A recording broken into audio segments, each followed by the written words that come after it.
오늘의 데일리 뉴스레터에 오신 것을 환영합니다. 1. 한국 뒤통수 친 호주 정부 크게 당황. 2. 1. 벌써 튀어나온다고? 한국말도 안 된다. 3. FA50 초도 물량 폴 인도. 성능, 속도미, 언빌리버블.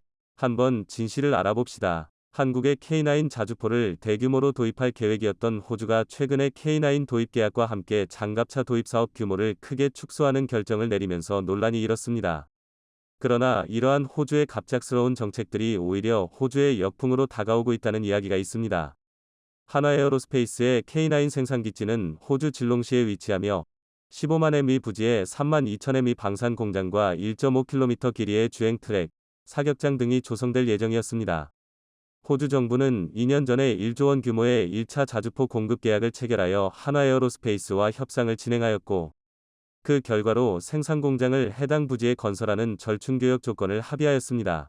계획에 따르면 생산 공장은 내년에 완공되며 K9 자주포와 호주형 모델인 AS 헌츠맨 30문, AS10 탄약 운반 장갑차 15대를 생산하여 2027년까지 호주에 납품할 계획이었습니다. 그러나 호주의 갑작스러운 결정으로 인해 이 계획이 크게 축소되면서 한화에어로스페이스와 해당 생산기지의 미래가 불확실해졌습니다. 이로 인해 호주에도 호소되는 목소리가 나타나고 있습니다. 그런데 최근 문제가 생겼습니다. 호주 공영방송 ABC의 보도에 따르면 호주 국방부가 지상미사일 대규모 증설을 신속하게 추진하기 위해 육군 첨단 군용 차량을 건설하려던 수십억 달러 규모의 프로젝트를 3분의 2 이상 삭감할 것이라고 호주 안보전략서 문건을 인용해 발표한 것입니다. 한국 입장에선 공장까지 지어주며 전략적 협력 관계를 바탕으로 대규모 방산 수출을 기대했었지만 호주의 갑작스런 예산 축소 발표로 당초 전망이 크게 빗나간 것입니다. ABC 방송은 호주 연방정부가 국방전략보고서에 따라 한국에서 추가로 도입하기로 한 자주포도 이 연대가량을 취소하는 내용이 포함됐다고 밝혔습니다. 그러면서 2019년 호주 총리 선거 당시 발표한 10억 달러 규모의 프로젝트에 따라 질롱시에 추진하기로 한 1차 계약은 이행하지만 2차 발주 계획은 폐기되고 있다고 보도했습니다. 이는 항공기와 잠수함 등 해외 공군 자산 확보가 우선돼야 한다는 국방전략보고서에 따른 이렇게 갑작스러운 호주의 뒤통수에 국내 업계 관계자들은 몇 대 되지도 않는 1차 계약 물량만 보고 호주에 공장을 지어줘서는 안 된다는 불만 가득한 의견을 제기되고 있습니다. 호주 육군은 1차 계약 당시 자주포 2차 도입과 업그레이드 사업을 같이 검토하며 긍정적인 시그널을 드러냈었는데 호주가 갑자기 신뢰를 저버렸다는 지적이 나오고 있는 것입니다. 이에 국내 네티즌들도 호주는 진짜 믿었는데 배신감이 더 크다. 은혜를 원수로 갚다니. 2차 물량이 진짜인데 몇 대 안 되는 1차 물량에 공장을 지어줄 필요 없다. 아직 공장 안 지었으니 당장 철회해라. 공장을 다 짓고 나면 갑자기 사업 철회할 가능성도 있다. 어쩐지 너무나도 질질 끌더니 호주도 인니처럼 변한 것인가? 잔머리 굴리는 호주. 인니처럼 되지 않길 바란다. 미국이고 호주고 자국의 이익을 위해서는 영원한 우방은 없다라는 걸 보여주고 있다. 프랑스도 호주의 잠수함 사업 뒤통수 맞았는데 우리도 손해배상 청구해야 한다. 등의 반응을 보이고 있습니다. 기존에 한국과 강력한 협력을 약속했던 스콧 모리스 전 총리가 물러나면서 작년 5월 새롭게 총리로 취임한 앤서니 알바니즈 노동당 대표의 영향도 있습니다. 미국과의 더욱 강력한 동맹을 구축하기 위해 미국 방산에 더 많은 예산을 할당하고 한국과의 방산 사업 규모를 축소하도록 시켰다는 것입니다. 앤서니 알바니즈 총리는 새롭게 발표한 국방 전략 검토안에서 우선순위가 높은 역량에 자금을 지원하기 위해 나머지 사업들은 즉시 연기, 축소 또는 취소돼야 한다고 밝힌 것입니다. 그리고 진작에 발표됐어야 하는 호주 랜드 400 장갑차 사업도 계속해서 발표가 지연되었던 이유도 호주의 국방전략보고서에 따르면 보병 전투장갑차 IFV 위 도입 대수도 450대에서 129대로 대쪽 줄어든 것입니다. 사업을 수주하더라도 사업 규모는 당초 약 270억 호주 달러, 약 24조 원에서 90억 호주 달러, 약 8조 원로 줄 전망입니다. 호주가 사업 계획을 수정하면서 입찰에 참여한 한화와 경쟁사 독일 라인메달은 가격을 일각에서는 사업 규모가 쪼그라들어 한화에어로스페이스가 입찰을 재고할 수 있다는 관측도 나오는데요. 그런데 반전의 상황이 펼쳐집니다. 오히려 유럽에서는 이를 반기고 있다고 하는데요. 앞서 폴란드에서 계약한 K9 자주포 648대도 있을 뿐더러 앞으로 더 많은 K9 자주포 물량이 유럽에 수출될 것이기 때문에 유럽 입장에서는 호주 K9 사업이 취소됨에 따라 본인들이 K9을 더 빨리 받을 수 있다며 좋아하고 있는 것입니다. 이번에 폴란드에서 대규모로 열린 군사훈련에서도 K9 자주포가 공개적으로 모습을 드러내면서 많은 사람들이 감탄을 했습니다. 폴란드에서 펼쳐진 아나콘다 23 훈련은 폴란드 육군에서 가장 크고 중요한 훈련입니다. 5월 6일부터 26일까지 열리는 이 훈련에는 미국, 루마니아, 슬로베니아, 스웨덴, 프랑스, 리투아니아, 라트비아, 에스토니아, 터키 등 많은 나토 동맹국들 약 13,000명이 참가해 합동훈련을 실시하는 것입니다. 그런데 이 대규모 훈련에 한국의 명품 K9 자주포가 당당히 의용을 드러낸 것입니다. 또 K9 차체 위에 포탑을 올린 크랩 자주포도 보였습니다. 이와 같이 K9 자주포가 폴란드 훈련에 처음으로 등장하면서 폴란드 매체들은 K9 자주포 영상을 연이어 내보내고 있습니다. 현재 우크라이나 전쟁에서 진흙탕에 쩔쩔매고 있는 독일산 자주포 덕분에 한국의 K9 자주포가 더 집중되고 있습니다. 지금 폴란드를 비롯한 미국과 나토군이 함께한 훈련에서 K9 자주포 중심으로 훈련이 이뤄지고 있는 것을 보면 K9 자주포는 사계절이 뚜렷한 한국의 특성 때문에 진흙탕뿐만 아니라 다양한 험지 극복 능력이 우수하다고 평가되고 있으며 가파른 경사도 거뜬히 올라가는 놀라운 기동력을 지니고 있습니다. 화력도 뛰어나 현재 전세계 자주포 점유율 70%를 넘보고 있습니다. 현재 하나는 자주포의 본산 연구까지 K9 팀 썬더 협력 확대를 하며 본격적인 유럽 공략에 시동을 걸고 있습니다. 이런 상황에 최근 한국에서도 18개국 외교단을 모아놓고 K9 자주포, K2 전차 등 사상 첫 K방산 세일즈가 펼쳐지며 세간의 주목을 받았습니다. 여러분, 전방을 바라봐 주십시오. 전방 2km 원거리에 방어 중인 적 전차를 경멸하겠습니다. 하나 둘 셋 쏴. 발사된 포탄이 표적을 명중하자 18개국 외교단 사이에서 탄성이 터져나왔습니다. 지난 2일 오후 경기도 포천 육군 제8기동사단에 실전 배치된 국산 무기를 살펴보기 위해 모인 각국 주한 대사 등 외교단은 전투 사격 훈련을 참관하며 연신 박수를 쳤습니다. 이들은 모두 K방산이 고객이거나 잠재적 고객들입니다. 이날 훈련에는 K9 자주포를 비롯해 K2 전차, 다 K21 보병 전투 차량, K600 장애물 개척 전차 등 총 31대의 장비가 동원됐습니다. 적의 저항 세력을 완전히 경멸하기 위해 끊임없이 사격하고 있습니다. 아군의 막강한 화력으로 적 방어 체계가 무력화되면서 기동로가 확보됐습니다. 등 생생한 설명이 영어 통역으로 함께 제공되자 18개국 외교단은 훈련에서 좀처럼 눈을 떼지 못했습니다. 이렇게 주한외교사절을 군부대로 초청해 실제 전투 사격 훈련 참관과 장비 전시 관람, 차량 시승 등 국산 무기 홍보만을 위한 행사를 별도로 연 건 이날이 사실상 처음인데요. 특히 K9 자주포 관련 설명을 캐서린 호주 대사는 K9A1 리 승무원 숫자를 5명에서 더 줄일 수 있는 새 기술을 도입할 가능성이 있느냐고 물었고, 군 관계자는 현재 개발 중인 K9A 1호 송탄 장치가 자동화되면 이 신기술을 통해 담승 인원도 3명까지 줄일 수 있다고 막힘없이 답했습니다. 그러자 호주 대사는 만족하며 고개를 끄덕였다고 합니다. 최근 호주 국방부에서 국방전략 재검토로 K9 2차 분 발주를 취소했지만 호주 내부에서는 이러한 결정에 반발하고 있는 이들이 많다고 합니다.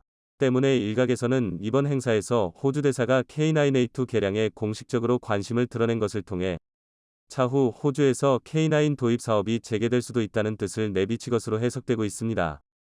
특히 구스타브 슬라메취카 주한 체코 대사는 직접 K2 전차에 직접 몰라타보며 엄지 치켜 세우기도 했습니다.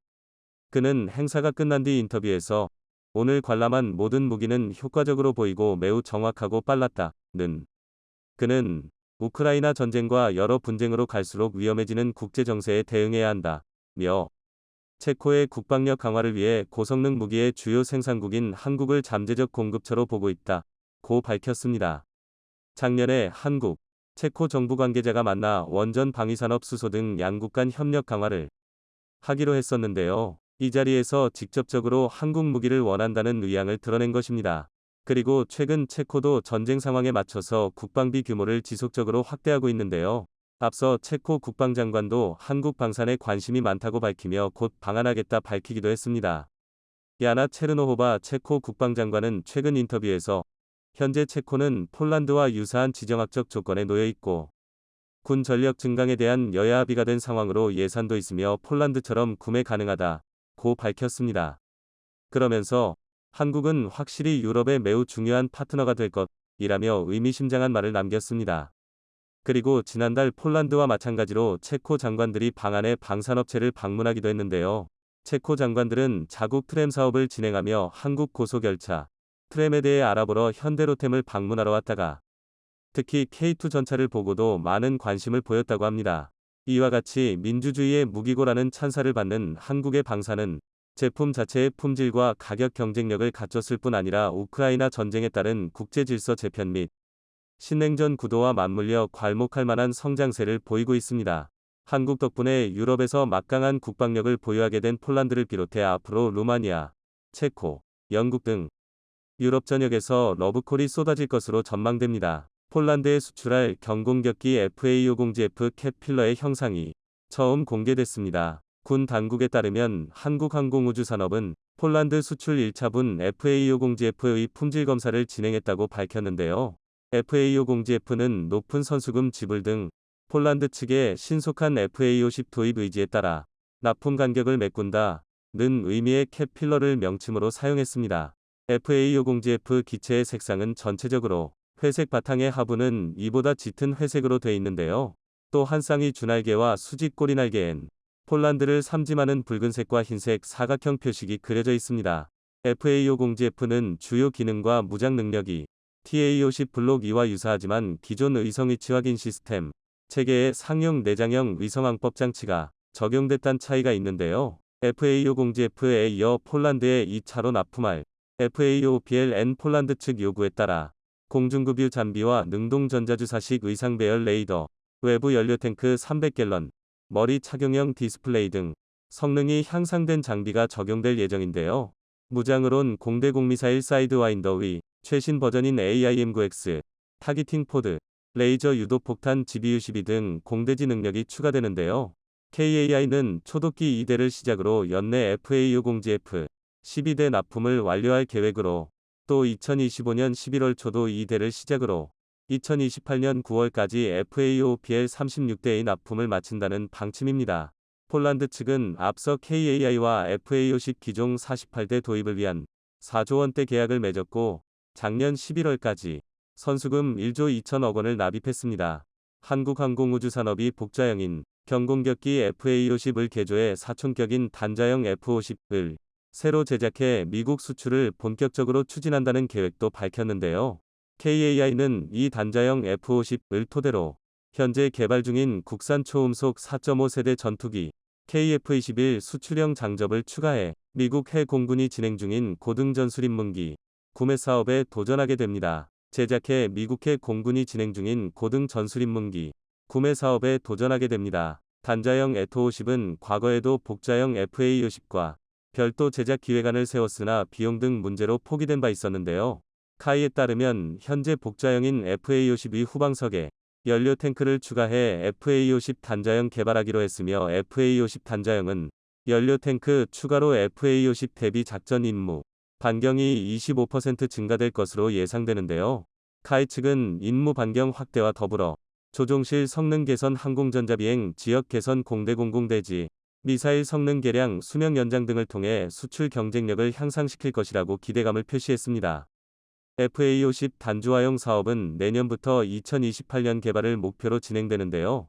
카이는 FA50 단자형을 기반으로 앞으로 개발돼 KF-21 보람의 수출형의 장점을 살려 미국 수출형인 FA50을 개발한다는 보관을 밝혔습니다. 한국항공우주산업은 최종적으로 현재 개발 중인 KF-21 보람의 미국 수출형 장점을 살려 FA50 미국 수출형을 개발해 내년부터는 세계 최대 규모인 미국 시장에 올인한다며 미국은 공군의 고등훈련기, 사업 해군의 차 전술 대체 항공기 어치신기 훈련기 등 세계 대형 사업을 추진하는데 향후 40년 이상 기간 카이 먹거리가 저 사업들에서 나올 수 있다고 밝혔는데요.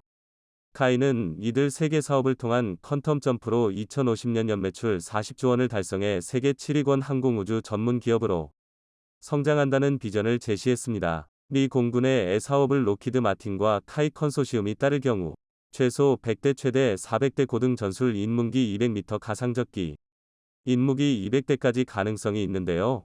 미국 측은 F-16이나 F-35 등 고가의 전투기를 구매할 여력이 없는 동맹국 및 우방국들이 구매할 경전투기로서 일시 매력적인 대안이 될 것으로 보고 있는 상황으로 알려졌습니다. 이와 함께 카이가 록히드 마틴과 함께 미 해군의 차 어치 사업에 성공할 경우 전체 규모는 400에서 600대에 이를 것으로 예상됩니다.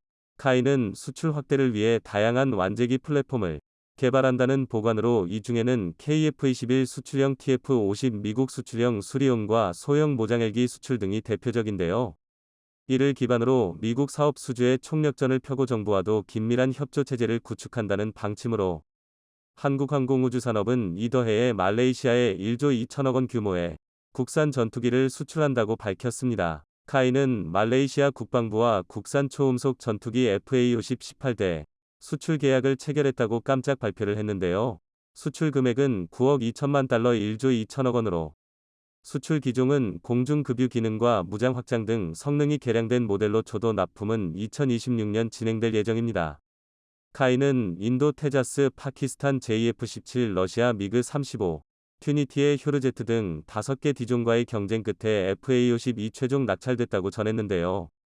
말레이시아는 FA-50과 비슷한 사양의 전투기 18대를 추가로 도입할 계획이어서 공급 물량이 최대 36대까지 확대될 가능성도 있다는 전망입니다. 카이의 동남아 수출은 인도네시아, 필리핀, 태국에 이어 이번이 네 번째로 규모 면에선 이번이 최대였습니다.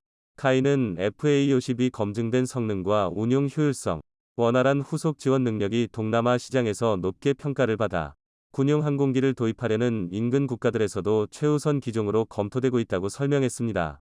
카이는 이번 수출은 양국 정부 간 협력 강화에 따른 결실이라며 카이는 FA-50의 성공적인 납품과 운용 지원은 물론 방산협력을 통한 장기적 파트너로서 역할을 다하겠다고 밝혔습니다. 이로써 한국의 전투기 납품량은 크게 늘어날 것으로 전망되고 있는데요. 일부 해외 군사 매체에서는 한국이 전투기 시장 개척에 제일 적극적이라며 이런 기조가 이어질 때 향후 5년 안에 미국 다음으로 새로운 엔진 개발 및 전투기의 선두주자로 떠오를 수 있다고 주장했는데요. 한국 측도 지난해 한 아세안 정상회담에서 아세안 정상들과 만나 방산 협력을 논의했고 한국 공군도 지난해 10월 말레이시아 실사단 방한 당시 운용 현황을 공유하고 평가 비행을 지원하기도 했습니다. 한국은 제작 및 납품뿐만이 아니라 에비터 서비스도 완벽히 약하게 제공하고 있는데요. 한국 공군이 폴란드가 한국에서 구매한 국산 병공격기 투웨이 50을 원활하게 운용할 수 있도록 폴란드 조종사를 대상으로 비행 교육을 시행한다고 밝혔습니다. 공군은 FA-50을 운용할 폴란드 조종사 4명이 입과식을 제1전투비행단에서 열고 관련 교육을 시작한다고 밝혔는데요. 폴란드는 지난해 한국항공우주산업과 FA-50 48대 구매에 대한 이행 계약을 체결했습니다. 이 계약에 따라 공군은 올해 2차례에 걸쳐 폴란드 조종사 총 8명을 교육할 예정으로 1차 교육생도 4명은 오는 7월 21일까지 2차 교육생도 4명은 5월 8일부터 10월 13일까지 교육이 잡혀 있다고 밝혔는데요. 폴란드 조종사들은 제1전투비행단에서 개인별로 배정된 우리 공군 조종교관으로부터 국산 초음속 고등훈련기 T-50으로 비행 1호 공중 조작 등 운용 방법 전반에 대한 교육을 11주간 받게 됩니다. 이후 제16 전투비행단에서 다시 11주간 국산 전술 입문기 TA-50을 통해 공대공 공대지 전술훈련 등 실전적 전투 기술을 연마하는 전술 입문 과정을 진행합니다. 입문 과정이 종료되면 카이로 이동해 1주간 FA-50 시뮬레이터를 탑승하며 지상에서의 비행 숙달 훈련을 마치고 폴란드로 귀국하게 되는데요. 교육을 받을 예정인 폴란드 조종사 야체크 스톨라벤크 소령은 지난해 폴란드 댕글린 공군기지에서 펼쳐진 블랙이글스 에어쇼에서 T-50의 놀라운 기동성을 매우 인상 깊게 봤다며 이 우수한 항공기의 조종관을 직접 잡아뜯겠다고 밝혔습니다. 그러면서 대한민국의 우수한 비행 교육 시스템을 통해 폴란드의 영공을 굳게 지킬 모든 노하우를 배우고 돌아가겠다고 포부를 밝혔습니다. 교육을 주관하는 일전비 통합교육훈련대대장 소령은 국산 항공기와 함께 우수한 한국형 비행교육 체계를 수출한다는 마음으로 교육훈련을 계획했다고 밝혔습니다. 이어 폴란드 조종사들이 새로운 항공기에 잘 적응하고 전투기술을 연마해 폴란드 자국이 영공 수호에 활용할 수 있도록 최선을 다해 돕겠다고 밝혔는데요. T-50과 TA-50, FA-50 등 T-50 계열 항공기를 현재 운영 중인 국가는 인도네시아, 이라크, 필리핀, 태국 등 총 4개국입니다. 문용 국가로 추가될 폴란드는 FA50PL을 운용할 예정으로 FAPL은 FA50 시리즈 중 최초로 능동 이상 배열 레이더를 탑재하고 중거리 공대공 미사일을 장착하기로 결정해 우리 공군이 운용하는 기체보다 성능상으로 앞설 것이라는 평가를 받고 있습니다. 최근에도 한국항공우주산업 카이는 약 5개월 만에 말레이시아와 FA50 18대 1조 2천억 원 규모 계약을 성사시켰습니다. 인도네시아, 필리핀, 태국에 이어 동남아시아에서 네 번째 계약 규모로는 동남아 국가 가운데 최대인데요.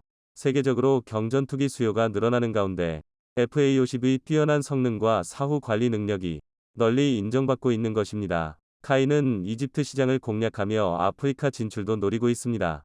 호주에서 열리는 에벌론 국제 에어쇼에 처음으로 참가해서 오세아니아주까지 영역을 확장하기 시작했습니다. 카이는 내년에 세계 최대 시장인 미국 진출을 이뤄내겠다는 계획 장기적으로 1,000대 수출이 목표입니다. FA50의 성공은 순조로운 개발 과정을 밟고 있는 KF-21의 수출로 이어질 수 있어 의미가 더 깊습니다. 일본 밀리터리 매체들은 이에 대해 의외의 반응을 내놨는데요.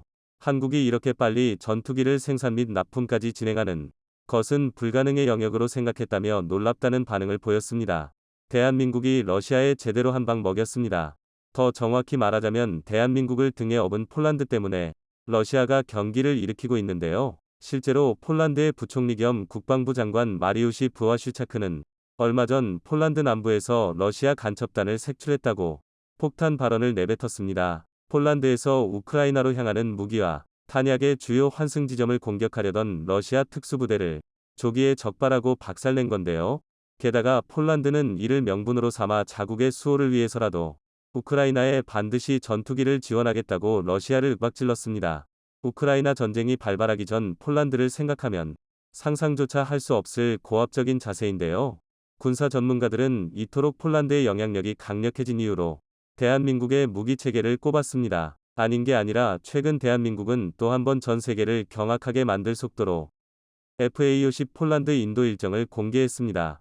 폴란드 정부 또한 우리는 곧 FA50 받을 거니까 이-29는 우크라이나가 가져 라는 식으로 대놓고 발언했는데요. 그래서 준비했습니다. 오늘은 국경을 초월해 유럽의 하늘을 지키게 된 FA50 폴란드 수출 버전에 대해 알려드리겠습니다. 대한민국 FA50 경공격기의 폴란드 초도 물량 인도 일정이 공개되었습니다. 이번에도 믿지 못할 만큼 빠른 속도인데요. KAI가 밝힌 폴란드 초도 물량은 8월 2대를 시작으로 올해 안에 12대가 모두 인도될 예정입니다. 지난해 7월 폴란드가 FA50 도입 총괄 합의에 서명한 지 고작 1년 만에 납기가 시작되는 건데요. 이는 비상식적일 정도로 빠른 속도입니다.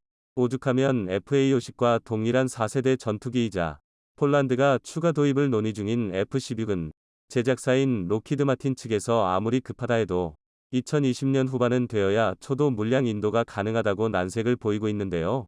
한국이 이상하게 빠른 거지 이게 정상이라고 폴란드를 어르고 달래는 중입니다.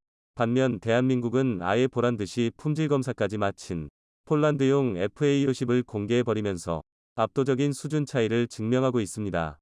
바로 FA50 블락호크 10경 공격기급 사양을 갖춘 폴란드 수출용 FA50GF입니다. FA50GF는 겟파일러의 줄임말로 문자 그대로 공백을 메꾼다라는 뜻인데요. 실제로 FA50GF는 우크라이나 전투기 지원에 대한 논의가 본격적으로 불타오르기 시작하는 완벽한 타이밍에 공개되었습니다. 이 덕에 폴란드는 아무 걱정 없이 이-29를 우크라이나에 지원할 수 있게 되었는데요. 그런데 이를 두고 긍정적인 반응만 나오는 것은 아닙니다. 일각에서는 빨리빨리만 신경 쓰다가 품질에 문제가 생기는 건 아닌지 우려스럽다는 목소리가 나오고 있습니다. 아무리 대한민국이라도 고작 1년 만에 4세대 전투기 인도를 시작한다는 건 상식적으로 말이 안 된다는 것입니다. 하지만 결론부터 말씀드리면 이런 주장은 자세한 사정을 모르기에 할 수 있는 기우에 불과합니다. 그도 그럴 게 FA50GF 초도 물량은 사실 방사청과 KAI가 맺은 계약에 따라 생산이 예정되어 있던 TA50 락2 전환훈련기를 일부 개량한 기종입니다. 이 물량이 8월에 폴란드로 우선 인도되는 셈인데요. 더군다나 TA50 블락이는 개발 이후 FA50과 생산 라인을 일원화한 덕분에 하나의 생산 라인에서 T50, 타50, FA50을 모두 제작할 수 있습니다. 이에 기종 전환과 개량에 소모되는 시간을 대폭 감축하는 데 성공했는데요.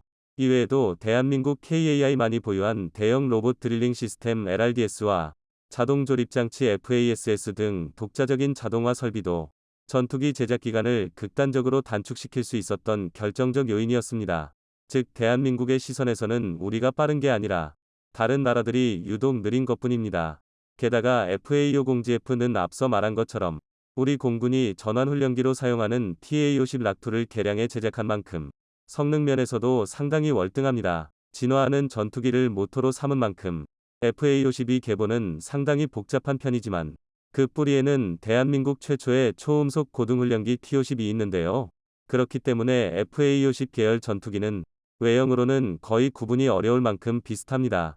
실제로 FA-50GF 동체는 TA-50, FA-50과 동일한 전장 13.1m, 전폭 9.4m, 전고 4.9m로 상당히 날렵한 인상인데요.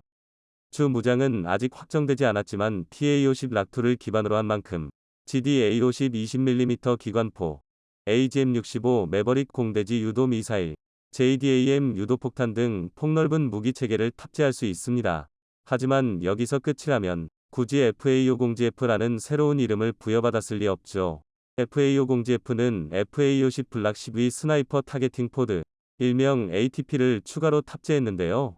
ATP는 목표물의 식별과 자동 추적, 정밀유도 무기의 유도 기능을 담당하는 장비입니다. 이 ATP 덕분에 FA-50GF는 GPS 기반 공대지 유도폭탄인 JDAM보다 더욱 정밀한 GBU-12 페이드웨이 레이저 유도폭탄을 운용할 수 있게 되었는데요. ATP는 레이저 조사를 통한 정밀한 투발이 가능할 뿐만 아니라 기존 야간 표적 식별 장비와 비교했을 때 최소 2배 이상의 거리에서 최대 5배의 해상도로 표적을 식별할 수 있습니다. 이 덕에 FA-50GF는 목표를 타격한 후 표적의 상태를 확인하는 BDA 절차에서도 굳이 저공 비행을 하며 위험에 노출될 필요성이 없어지게 되었고, 임무의 정확성은 물론 안정성까지 확보할 수 있게 되었습니다. 폴란드에서 FA-50GF가 담당하게 될 임무를 생각하면 최적의 업그레이드라고 할 수 있는데요. FA-50은 태생부터 종심 깊숙이 침투하는 공중우세 전투기가 아니라 지상의 목표물을 타격하는 대화력전, 즉 ATK 임무를 주로 수행하는 경공격기로 개발되었습니다. 그렇기 때문에 FA-50 계열에는 내장형 위성항법 장치인 EGI가 기본으로 탑재되어 있는데요. EGI는 항공기의 자세와 항법 정보처럼 무장 투하와 비행 제어에 필요한 정보를 항공기 시스템에 제공해주는 센서입니다. 그리고 그 중에서도 특히 FA-50GF에 장착된 EGI는 오차 누적도가 작고 정밀한 링레이저 RLG과 통합되어 있는데요. 이를 통해 FA-50GF의 폭격 정밀도는 F-16과 비교해도 오히려 우수한 수준입니다. 쉽게 말해 ATP와 EGI를 탑재한 FA-50GF는 근접 함공 지원 CAS, 적군 집결지에 폭격을 가하는 항공차단 임무 INT, 지상 목표물에 타격하는 ATK에 특화된 기체라고 할 수 있는데요. 러시아와의 최전선에서 폴란드 국경 수호를 담당할 FA-50GF의 임무를 고려한 설정입니다. 우크라이나 전쟁에서 보여준 러시아의 제공 능력을 고려하면 공중우세보다는 신속한 전방 차단이 더 우선시될 수밖에 없습니다. 게다가 FA-50GF의 모체가 되는 TA-50 락2부터가 훈련기라 부르기 민망할 정도로 오버스펙의 기체입니다. TA-50 블락2는 기존 TA-50 전술 입문 훈련기를 개량한 버전인데요. TA-50을 발전시켜 개발한 FA-50을 보다 효과적으로 운용하기 위해 제작한 것이 TA-50 블락2입니다. 정리하자면 최초의 T-50 고등훈련기가 있었고 이를 개량한 것이 TA-50 전술 입문 훈련기입니다. 그리고 TA-50을 경공격기 성능으로 업그레이드한 것이 FA-50. 이를 제대로 운용하기 위해 한 차원 높은 수준의 개량을 거친 훈련기가 바로 TA-50 락2인 건데요. 그렇기에 TA-50 블락2는 비록 이름 많은 훈련기일지라도 무장 능력과 성능 자체는 FA-50과 동급 이상입니다. 실제로 TA-50 블락2는 FA-50의 기능과 성능 향상을 기반으로 약 80건에 육박하는 설계 변경을 진행했고, 당초 공군에서 KAI에 요구했던 능력보다 훨씬 높은 성능을 발휘할 수 있도록 개발되었습니다.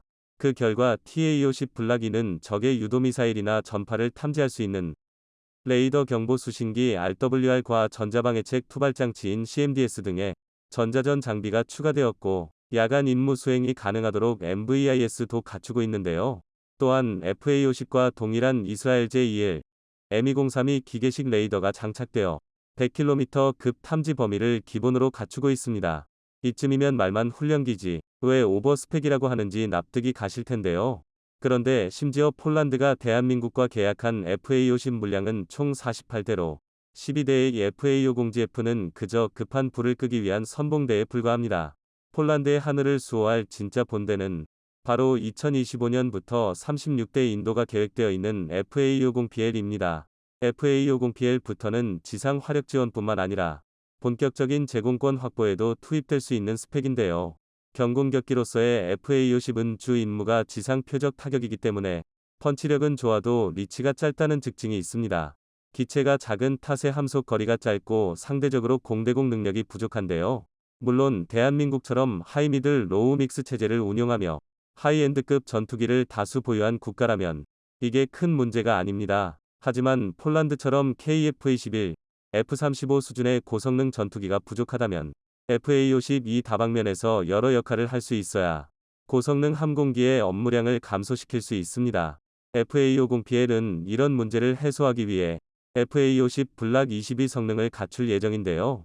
우선 가장 큰 개량 포인트는 기존 444km였던 전투 행동 반경 확장입니다. 이를 개선하기 위해 FA-50PL에는 현재 150갤런 수준의 외부 연료 탱크보다 2배가량 증가한 300갤런, 1135L의 외부 연료 탱크가 장착됩니다. 또한 여기에 더해 그동안 없었던 공중급유 장치가 추가되는데요. 심지어 소형기에 적합한 프로브 앰퍼샌드 드로그 방식의 공중급유 시스템으로 기상의 영향을 받지 않고 한 번에 복수의 FA-50PL의 동시 공중급유가 가능합니다. 그리고 무엇보다 FA-50PL부터는 AESA 레이더가 탑재되기 시작합니다. 지금까지는 기계식 레이더를 운용한 탓에 지상과 공중 표적을 동시에 탐색할 수 없었지만 AESA 레이더가 장착되면서 진정한 다목적 전투기로 거듭난 것입니다.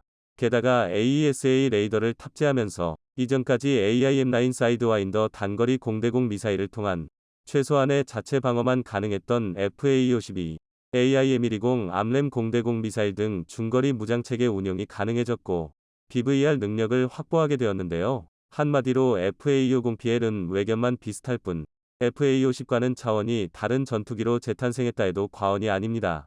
오죽하면 대한민국 또한 FA-50PL을 계기로 FA-50 락20 도입을 검토 중인데요. 특히 1998년 IMF 사태로 전술기 교체 시점이 다소 늦어진 우리 공군의 입장에서 FA-50 블락 20은 KF-21 보라매가 전력화되는 2032년 전까지 발생한 전력 공백을 충분히 채워줄 수 있는 최선의 대체 수단입니다. 이처럼 20년 전 대한민국의 항공기술력을 입증한 T-50은 끊임없이 진화하며 대한민국의 하늘을 수호하고 있는데요. 이제는 폴란드를 넘어 유럽 전역까지 대한민국 FA-50의 비행운이 뻗쳐나가길 바라겠습니다.